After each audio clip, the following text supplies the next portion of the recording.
Hi Arun, welcome to free job updates. Indian navy నుంచి job notification release అయింది. So ఈ notification సంబంధించిన requirement డీటెయిల్స్ని one by one క్లియర్గా చూద్దాం. వీడియోని స్కిప్ చేయకుండా లాస్ట్ వరకు చూడడానికి ట్రై చేయండి. సో ఈ నోటిఫికేషన్లో కెడెట్ ఎంట్రీ స్కీమ్ పర్మనెంట్ కమిషన్కి అయితే హైర్ చేయడం జరుగుతుంది. మీ యొక్క మెయిన్ కాన్సెప్ట్ ఏమంటే ఇంటర్మీడియట్ కంప్లీట్ చేసిన క్యాండిడేట్స్కి బీటెక్ చదివిపించి జాబ్ ప్రొవైడ్ చేయడము. పోస్ట్ నేమ్ వచ్చి పర్మనెంట్ కమిషన్డ్ ఆఫీసర్.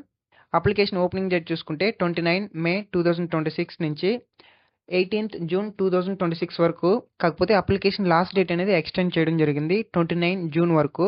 ఈ నోటిఫికేషన్లో unmarried men, unmarried women candidates ఎవరైనా అప్లై చేసుకోవచ్చు. తర్వాత బీటెక్లో టెక్నికల్ బ్రాంచెస్ చూసుకుంటే మెకానికల్ ఇంజనీరింగ్ 30 వేకెన్సీస్ ఉన్నాయి. ఎలక్ట్రానిక్స్ అండ్ కమ్యూనికేషన్ ఇంజనీరింగ్కి 30 వేకెన్సీస్ ఉన్నాయి. జెండర్ చూసుకుంటే men and women both eligible. కాకపోతే ఉమెన్స్కి టోటల్గా 8 వేకెన్సీస్ ఉన్నాయి. ఈచ్ బ్రాంచ్లో 4 వేకెన్సీస్ ఉన్నాయి అంతే.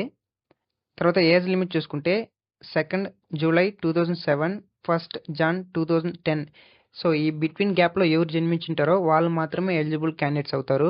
క్యాండిడేట్స్ ఆన్లైన్ అప్లికేషన్ ఫిల్అప్ చేసేటప్పుడు మీకు ఏ బ్రాంచ్ కావాలో సెలెక్ట్ చేసుకోవాల్సి ఉంటుంది. తర్వాత క్యాండిడేట్స్ యొక్క మెరిట్ అండ్ క్వాలిఫికేషన్ బట్టి 7 క్యాండిడేట్స్ని నేవల్ ఆర్కిటెక్చర్, షిప్ బిల్డింగ్ ఈ బ్రాంచ్కి అయితే సెండ్ చేయడం జరుగుతుంది. ఎడ్యుకేషన్ క్వాలిఫికేషన్ చూసుకుంటే ఇంటర్మీడియట్ కంప్లీట్ చేసి ఉండాలి. అది కూడా ఫిజిక్స్, కెమిస్ట్రీ, మ్యాథమెటిక్స్లో 70% వచ్చి ఉండాలి.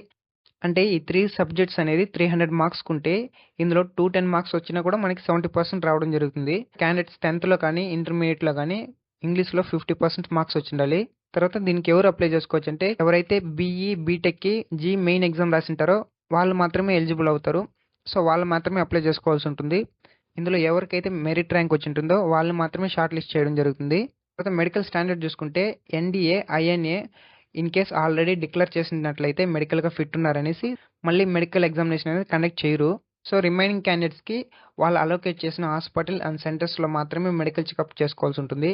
సెలక్షన్ ప్రొసీజర్ చూసుకుంటే మెయిన్ మెరిట్ ర్యాంక్ ప్రకారం షార్ట్ లిస్ట్ చేయడం జరుగుతుంది. షార్ట్ లిస్టెడ్ క్యాండిడేట్స్కి బెంగళూరు, భోపాల్, కలకత్తా, విశాఖపట్నంలో ఇంటర్వ్యూ అనేది కండక్ట్ చేయడం జరుగుతుంది. ఇది కూడా సెప్టెంబర్ నుంచి. తర్వాత షార్ట్ లిస్టెడ్ క్యాండిడేట్స్ని ఎలా ఇన్ఫార్మ్ చేస్తారంటే మీరు ప్రొవైడ్ చేసిన ఈమెయిల్ ఐడి అండ్ ఎస్ఎంఎస్ఎస్కి సెండ్ చేయడం జరుగుతుంది. ప్రొవైడ్ చేసిన ఈమెయిల్ ఐడి అండ్ మొబైల్ నెంబర్ని యాక్టివ్లో పెట్టుకోవాలి. ఎందుకంటే ఫర్దర్ కమ్యూనికేషన్ కోసము. సో ఈ ప్రాసెస్ కంప్లీట్ అయ్యేంత వరకు మీరు యాక్టివ్లో పెట్టుకోవాల్సి ఉంటుంది. తర్వాత ఎగ్జామినేషన్ సెంటర్స్ కానీ ఇంటర్వ్యూస్ కానీ వాళ్ళు అలొకేట్ చేసిన ప్లేస్కి మాత్రమే వెళ్లాల్సి ఉంటుంది. చేంజ్ చేసుకోవడానికి ఎటువంటి పర్మిషన్స్ అయితే లేదు. తర్వాత కామన్ మెరిట్ లిస్ట్ చూసుకున్నట్లయితే ఇంటర్వ్యూ, మెడికల్ ఫిట్నెస్ బేస్ చేసుకుని ఫైనల్ మెరిట్ లిస్ట్ అనేది రిలీజ్ చేయడం జరుగుతుంది.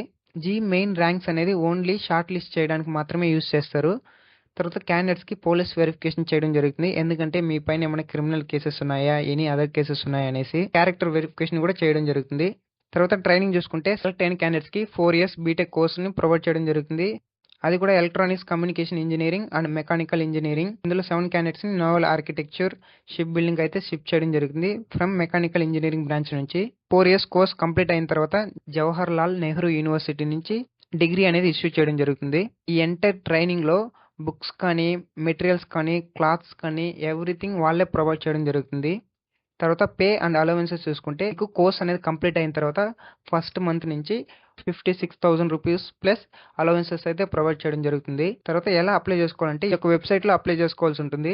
10th class, intermediate, main score card, passport size photo scan చేసుకుని అప్లోడ్ చేయాల్సి ఉంటుంది. అది కూడా జేపీజీ, TIFF ఫార్మాట్లో. కేసు మీరు సబ్మిట్ చేసిన డాక్యుమెంట్స్ అనేది బ్లర్గా ఉన్నా, క్లియర్గా లేకపోయినా ఆ యొక్క అప్లికేషన్ని రిజెక్ట్ చేయడం జరుగుతుంది. సో డాక్యుమెంట్స్ని అప్లోడ్ చేసుకునేటప్పుడు క్లారిటీగా అప్లోడ్ చేసుకోండి. సో ఇలాంటి more interesting daily job updates కోసం మన free job updates channel subscribe చేసుకోండి. అలాగే బెల్ ఐకాన్ ఎనేబుల్ చేసుకోండి. అలా ఎనేబుల్ చేయడం ద్వారా మేము వీడియోస్ అప్లోడ్ చేసిన వెంటనే మీకు నోటిఫికేషన్ ద్వారా రావడం జరుగుతుంది. ఈ నోటిఫికేషన్ సంబంధించి మీకు ఏమైనా డౌట్స్ ఉన్నట్లయితే కమెంట్ చేయండి. And thanks for watching.